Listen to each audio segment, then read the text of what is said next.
તો ગુજરાત રાજ્યની અંદર દારૂબંધી છે, તેમ છતાં પણ કેટલાક અસામાજિક તત્વો થકી ગુજરાતની અંદર વિદેશી દારૂ ઘુસાડવા અનેક પ્રયત્નો પણ થાય છે અને વિદેશી દારૂ ઘુસાડવામાં આવે છે.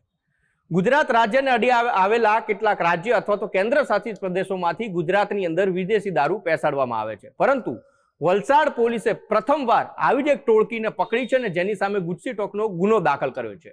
કેટલા સમયથી આ પ્રવૃત્તિ ચાલતી હતી, કઈ જગ્યાએથી દારૂ છે ગુજરાતની અંદર પ્રવેશવામાં આવતો હતો, જોઈએ આ ખાસ અહેવાલની અંદર.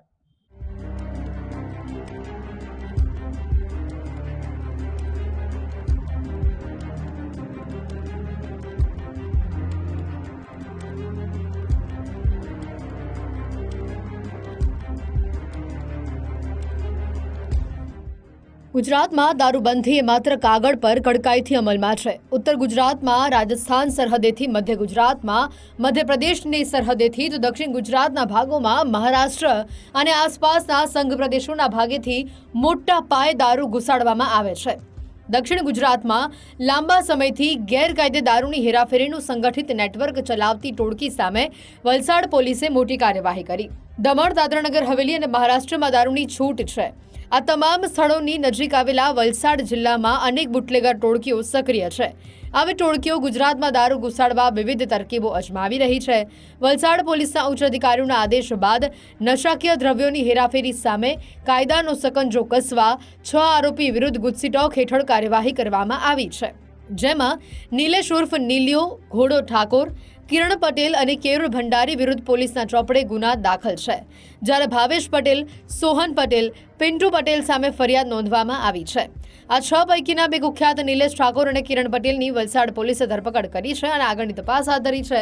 બુટલેગરોની ગેંગ સામે ઐતિહાસિક કાર્યવાહી કરી વલસાડ જિલ્લા પોલીસે નશાખોરીમાં સામેલ તત્વોને કાયદાનો પાઠ ભણાવ્યો છે, જેનાથી દારૂની હેરાફેરીમાં સામેલ અન્ય અસામાજિક તત્વોમાં પણ રીતસરનો ફફડાટ ફેલાયો છે. નિલેશ વિરેન્દ્રસિંહ ઠાકોર, કિરણ બાબુભાઈ પટેલ, ભાવેશ ઠાકોરભાઈ પટેલ, સોહન ઉર્ફે સન્ની કિશોરભાઈ પટેલ, કેયુર રોહિત ભંડારી અને પિન્ટુ પરશુરામ ઘોડિયા પટેલ, આ 6 આરોપી વિરુદ્ધ ગુજસીટોક હેઠળ ગુનો નોંધવામાં આવેલ છે. તે પૈકી 2 આરોપી નિલેશ અને કિરણ બંનેને અટક કરવામાં આવેલ છે. ગુજસીટોકનો મુખ્ય ઉદ્દેશ્ય જે આતંકવાદ વિરોધી આતંકવાદ જે કૃત્યો પ્રવૃત્તિ કરતા અને ઓર્ગેનાઇઝ એટલે સંગઠિત ગુના આચરણની ટોળકીઓ પર અંકુશ મેળવવાનો છે. આ જે ટોળકી હતી એ પોતે પોતાના સાગરીતો મારફતે ગુજરાત બહારથી ગેરકાયદેસર રીતે IMFL મેળવી અને ગુજરાતની અંદર એનું વેચાણ અને ડિસ્ટ્રીબ્યુશન કરતા હતા અને પ્રોહિબિશનની પ્રવૃત્તિ કરતા હતા.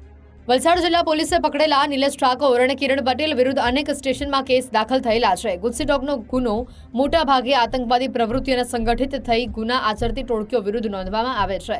આ બુટલેગરોની એક વિશેષ ટોળકી ગુજરાતમાં દારૂ ઘુસાડવા માટે લાંબા સમયથી સક્રિય હતી. આ ટોળકીમાં સામેલ લોકોએ ગુનાહિત પ્રવૃત્તિની વસાવેલી મિલકતોની યાદી એકઠી કરવામાં આવી છે. આગામી દિવસોમાં આવી મિલકતો જપ્ત કરવાની કાર્યવાહી પણ હાથ ધરવામાં આવશે. ટોળકી બનાવી, ટોળકીના સભ્યો હોવ અને દુષ્પ્રેરણા પૂરી પાડવી, એ તમામ માટે એ તમામ એક કોઈ પણ કૃત્ય કરે અથવા આખી ટોળકી તરીકે સંગઠિત તરીકે કરે એમાં સજા એક જ સરખી છે.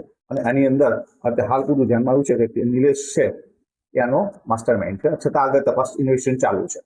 આ ઉપરાંત આ આરોપીઓ છે એ જે ગેરકાયદેસર પ્રવૃત્તિ દ્વારા જે પોતે મિલકત વસાવેલી છે, એની જે વાહનો હતા એ કોના હતા, કેવી રીતે લાવ્યા હતા, એ બાબતની તમામ અત્યારે તપાસ ચાલુ છે.